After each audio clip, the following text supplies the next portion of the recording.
Magazine के खुसूसी programme के साथ मैं हूँ बीना खान। आज जिस मकाम पे मैं खड़ी हूँ उसको डालमिया कहा जाता है। ये कराची का एक मशहूर पॉइंट है, इलाका है जो कि स्टेडियम को एक तरफ से मिलाता है और दूसरी तरफ गुलिस्तान जौहर को ये टच करता है। यहाँ 30 दिसंबर 2013 के दिन दिहाड़े गाड़ी में सवार 3 अफराद को गोलियां मारकर कत्ल कर दिया गया। वो अफराद कौन थे? वो अफराद नामालूम अफराद थे और पुलिस ने मुकदमा भी नामालूम अफराद के खिलाफ दर्ज किया। यहाँ आई विटनेसेस भी होंगे जो आप पीछे देख सकते हैं कि यहाँ दुकानें भी हैं और यहाँ बहुत लोगों का आना जाना है। हम लोगों से भी बात करेंगे और पता करेंगे कि ये कब हुआ, कैसे हुआ, अगर लोगों ने देखा तो उन्होंने किस तरह मदद की। जो अफराद कत्ल हुए उनकी फैमिली से भी बात की जाएगी, पुलिस से भी बात की जाएगी कि जब नामालूम अफराद के खिलाफ मुकदमा दर्ज होता है तो पुलिस उन अफराद को किस तरह ढूंढ पाती है। आइए चलते।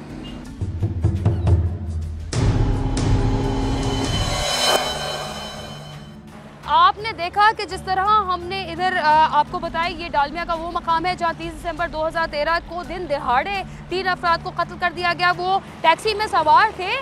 जब उनको कत्ल किया गया 2 नामालूम अफराद आए मोटर बाइक्स पे और उन्होंने गोलियां बरसाई और वो जाँ बहक हो गए। अब हम जो अफराद इधर हैं उनसे बात करते हैं, क्या उन्होंने कुछ देखा, अगर देखा तो क्या देखा और किस तरह मदद की। जी अस्सलाम वालेकुम। जी आपका नाम? नबील नाम है मेरा। आप मुझे बताएंगे कि 30 दिसंबर 2013 को क्या हुआ था यहाँ? हम लोग यहाँ पे अपना रेगुलर काम कर रहे थे, अचानक फायरिंग की आवाज़ आई तो टैक्सी पर उन्होंने फायरिंग की। नामालूम अफराद। टैक्सी रुकी भी थी कि टैक्सी चल रही थी, चलते चलते उन्होंने फायरिंग की उसके ऊपर। टैक्सी फिर आगे पहले फुटपाथ में टकराई, उसके बाद कैबिन के पास जाके घुस गई, फिर उन्होंने उसके अंदर फायरिंग की, फिर निकल गए वो लोग। आपने उन हजरात की शक्ल देखी? शक्ल देखने का टाइम थोड़ी मिलता है। हेलमेट, अच्छा ये बताइए क्या उन्होंने हेलमेट पहना हुआ था? हेलमेट का पता नहीं, हम लोग तो काम करते, हम लोग तो जब उठ के गए, जब उनको उठाया हम लोगों ने एम्बुलेंस में डाल दिया। कितने अफराद टैक्सी में सवार थे? 4 थे, उनमें एक लड़की बच गई थी। अच्छा, एक लड़की थी और 3 हजरात थे। तो टैक्सी ड्राइवर की भी डेथ हो गई। टैक्सी ड्राइवर की भी डेथ। तो आप लोगों ने क्या मदद की उनकी? हम लोगों ने उनको उठाया, इंसानी हमदर्दी के लिए एम्बुलेंस में डाला, फिर उनको भेज दिया। एम्बुलेंस किसने बुलाई?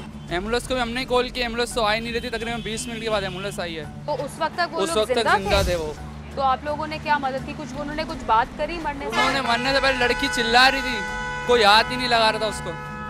लड़की चिल्ला रही थी, कोई हाथ ही नहीं लगा रहा था। अच्छा, तो लड़की एनी शायद उसको गोली लगी थी क्या? गोली नहीं लगी हुई थी, वो तो सही थी।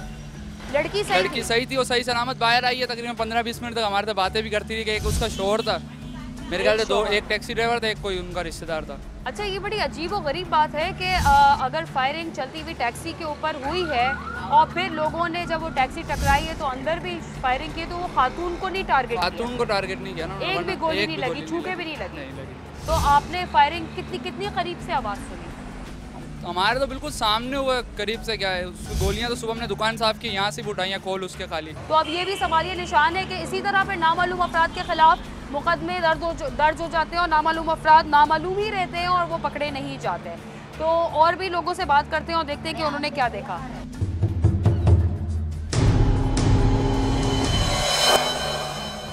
तो अगर आप इधर देखें तो यहाँ बहुत सारी दुकानें हैं और अगर 8 बजे का भी वक्त लगाया जाए, ये सर्दियों का दिन चल रहे हैं, तो 8 बजे अंधेरा होना शुरू हो जाता है। और वो हजरत कह रहे थे कि गाड़ियों का फ्लो भी कम होता है।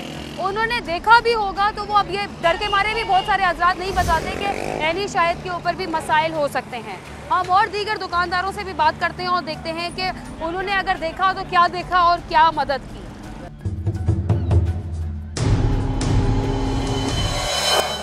जी भाई, आप मुझे बताएं 30 दिसंबर 2013 को जो फायरिंग हुई थी वो आपने देखी थी? हम लोगों ने सिर्फ यहाँ से देखी थी, वहाँ रोते गाड़ी एक लगी आके, फिर वो उधर जाके खड़े हो, उधर मार के चले। क्या हुआ था आप जरा बताएंगे?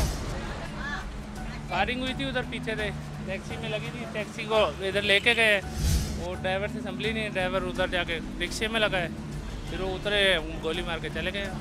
और उसमें कितने लोग सवार थे? टैक्सी में 2-3 बंदे थे, एक औरत थी। और औरत को नहीं लगी? औरत को नहीं लगी। और पुलिस फिर कितनी देर में आई? पुलिस तकरीबन आई है 20 मिनट के बाद, तकरीबन 15-20 मिनट। पुलिस के एम्बुलेंस? पुलिस आई है पहले, फिर एम्बुलेंस तो आई नहीं। तो यहाँ से कितनी दूर है पुलिस स्टेशन? यहाँ पे तो नज़दीक भी है, ये इतना अजीज भट्टी थाने में। अच्छा, तो कितनी देर, अगर आप गाड़ी लें तो कितनी देर में पहुँचेंगे?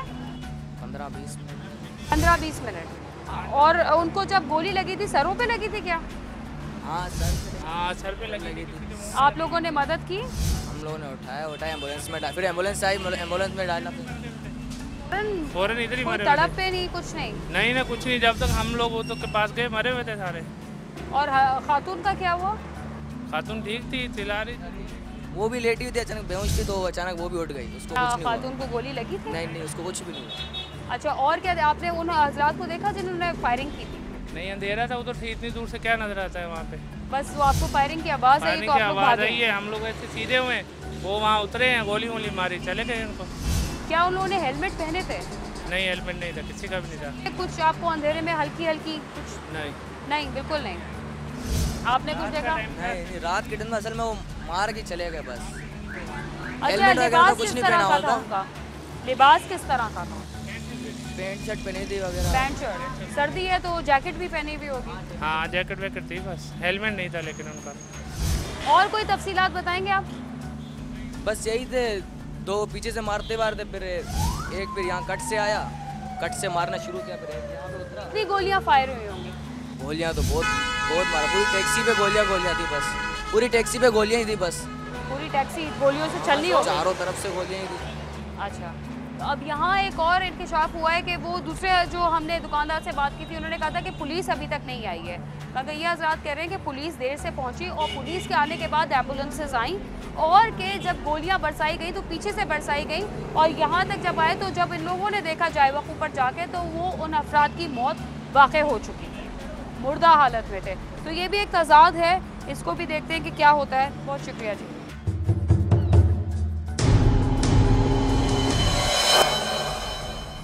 जैसे कि आपने देखा कि हमने जाए वकूफ़ पे खड़े हुए हैं जहां 30 दिसंबर 2013 को रात के वक्त ये वाक़या पेश आया है और पीछे से गोलियां बरसाई गई और आगे जाके उन लोगों की मौत वाक़ई हो गई। और जो दुकानदार है वो कह रहे हैं कि इतनी सारी गोलियां थी कि वो टैक्सी पूरी गोलियों से छलनी हो गई।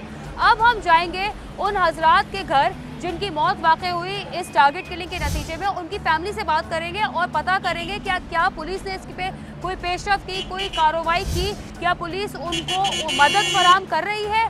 और हम पुलिस स्टेशन भी जाएंगे, टैक्सी का भी मुआयना करेंगे और पुलिस वालों से भी इस मामले पर बात करने की कोशिश करेंगे।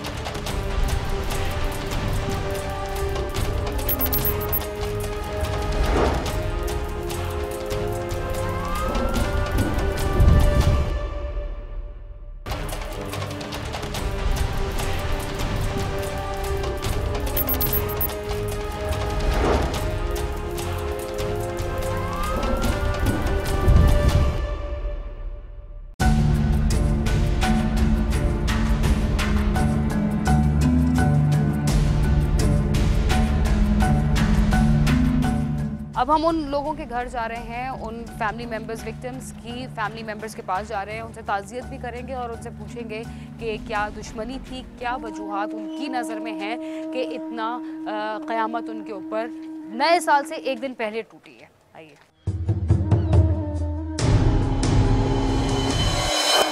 30 दिसंबर 2013 की रात को जो 3 अफराद को फायरिंग करके कत्ल किया गया उनके नाम हैं सफदर अब्बास, मोहम्मद अलीम और सैयद अली शाह मूसवी।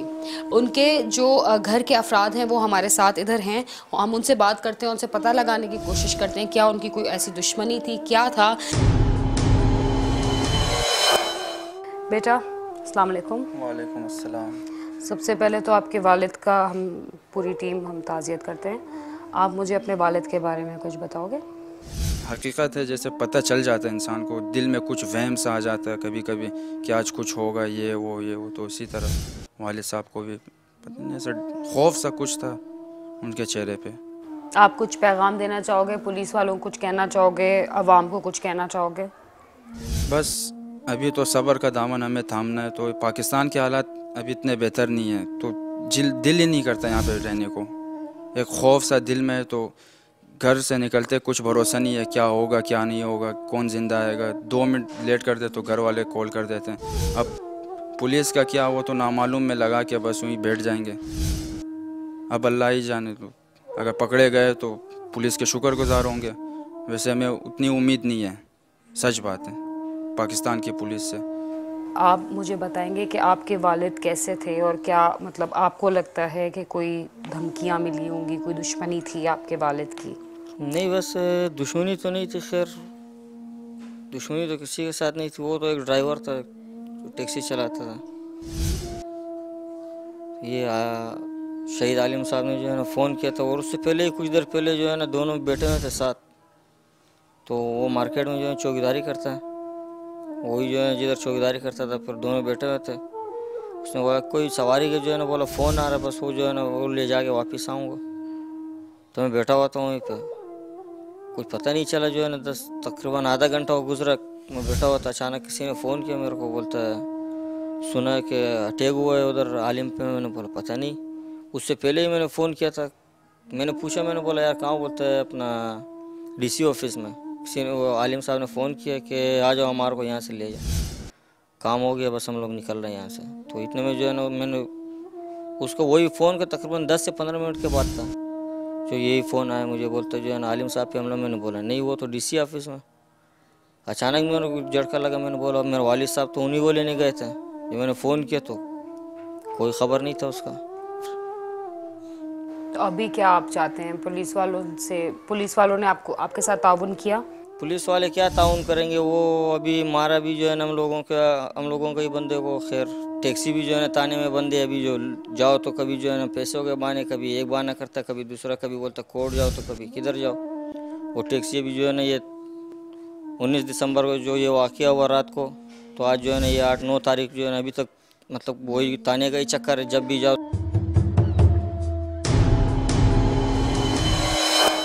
आपकी आखिरी मुलाकात उनसे सुबह के वक्त? नहीं, फ़ोन पे। हाँ, फ़ोन पे था, लेकिन इनके अब्बू वहाँ कागजात जमा करने गए थे ना, उसने कहा कि ये तार वगैरह भेजो इमाम बाड़ागाह में। हाँ, राड तार भेजो, मैंने कहा मैं भेज दिया है तार राड वगैरह। आपकी तो सुबह नाश्ते के वक्त उनसे मुलाकात? हाँ, दोनों इकट्ठे नाश्ता कर रहे थे ना किचन में। हाँ, 8 बजे। तो उस वक्त आपको कुछ घबराहट हुई या आज कुछ खुदा न खास्ता बुरा होने? मुझे तो ऐसे मतलब वो नहीं हुआ, लेकिन वो जब गए तो इसने कहा कि ये बस खाली कहा कि तुमने अभी मतलब ना, उसने खाली रोटी खाए ना, मेहदी गया था पराठे लेने, तो उसने ये कहा कि मतलब आप लोग पराठा खा रहे हैं, तो मैंने तो नाश्ता बस कर लिया। और मैंने कहा और भी मेहदी ले आए? उसने कहा नहीं मुझे नहीं खाना है बस। और उसके बाद बस तो कुछ भी नहीं हुआ। यही कहेंगे मतलब वो लोग जो है ना कातिल लोग मतलब गिरफ़्तार हो, उनको सज़ा मिले। इतना बेगुनाह था, इनके वो बहुत ही बेगुनाह थे, सबके साथ देते थे, सबके साथ सही था। हाँ, बस मुझे यही है कि उनको मतलब गिरफ़्तार होना चाहिए।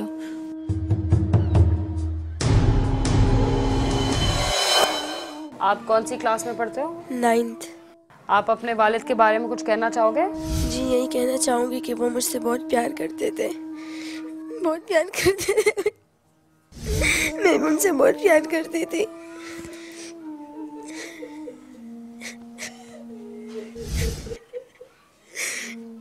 मैं हुकूमत से यही दरख्वास्त करती हूँ कि उनके कातिलों को जल्द अज जल्द सज़ा दें। आपके अब्बू से आखिरी दफ़ा कब बात हुई थी? सुबह फजर में नमाज पे जब उठे थे। क्या कह रहे थे? उन्होंने कहा था बेटा मेरे मोबाइल चार्ज पे लगाओ, तो मैंने उनका मोबाइल चार्ज पे लगाया था। वही आखिरी बार बात हुई थी। आपको कुछ आपके भाई को लगा था कि घबराहट हो रही है उनको? आपको घबराहट फील हुई थी? नहीं, मुझे तो कुछ घबराहट फील नहीं हुई। हर रात सोने से पहले यही कहते थे कि बेटी दुआ करो मैं शहीद हो जाऊँ, शहीद हो जाऊँ। उनकी बहुत ख्वाहिश थी शहीद होने की, आखिरकार भी शहादत पा गए।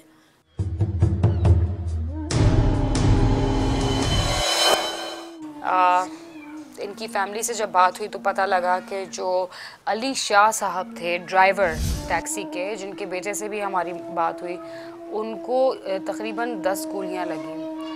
अब्दुल अलीम साहब को 5 गोलियां गालिबन लगी और सफदर को 3 लगी। और इन लोगों ने हेड शॉट्स लिए थे, तो सरवाइव करना बिल्कुल इम्पॉसिबल था। मगर एक किरदार इस कहानी का सरवाइव कर गया, मगर वो इतनी दहशत में है कि वो मीडिया के सामने क्या, वो किसी से बात भी नहीं करना चाह रही। वो है सकीना बीबी। अगर कोई इस मामले पे रोशनी डाल सकता है तो वो होंगी सकीना बीबी। हम उनसे भी कोशिश करेंगे कि वो अगर बात कर सके हमसे तो हम उनसे पूछें, क्योंकि उन्होंने जो आंखों देखा हाल देखा है वो हमें फिर बता सकेंगी और शायद पुलिस को भी इसमें कातिलों को ट्रैक करने में आसानी हो। जो डालमिया का इलाका हमने आपको दिखाया था वो बहुत सेंसिटिव इलाका भी है, वहाँ सीसीटीवी कैमरास भी लगे हुए हैं, तो पुलिस को इतनी मुश्किल नहीं होनी चाहिए आइडेंटिफाई करने के लिए कि वो मर्डरर्स कौन थे। उसके बाद इन्वेस्टिगेशन आगे चलेगी और अगर उनके पास एविडेंस होगा तो उन लोगों को कोर्ट तक ये लेके भी जा सकते हैं।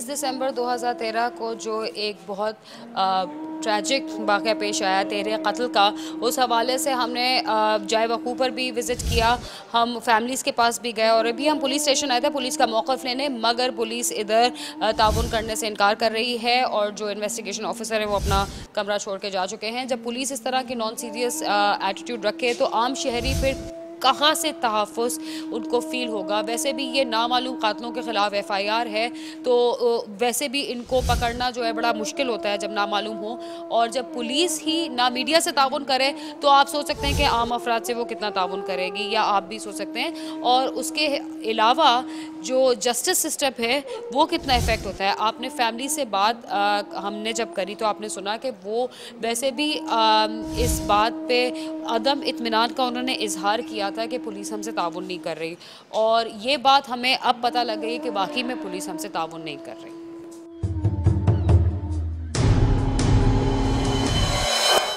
कराची का सबसे बड़ा मसला टारगेट किलिंग का है और टारगेट किलिंग को ख़त्म करने की जितनी पुलिस दावे करती है वो लगता है कि सिर्फ झूठ होता है, क्योंकि हम जब पुलिस वालों के पास आए तेहरे कातिल के ऊपर उनसे उनका पॉइंट ऑफ व्यू लेने के लिए तो उन्होंने कोई इंटरेस्ट शो नहीं किया। अगर वो मीडिया को इंटरेस्ट शो नहीं करते तो इसका मतलब है कि वो आम अफराद के हवाले से या उनकी FIR के हवाले से क्या कुछ करते होंगे ये आप भी अंदाज़ा लगा सकते हैं। जाए वकूफ़ भी हम गए, हमने विज़िट किया और हम लोगों ने उन अफराद के घर भी गए और उन लोगों से भी बात की जो कि बहुत ज़्यादा सदमे में भी हैं और उनको नहीं समझ आ रहा कि वो आगे क्या करेंगे।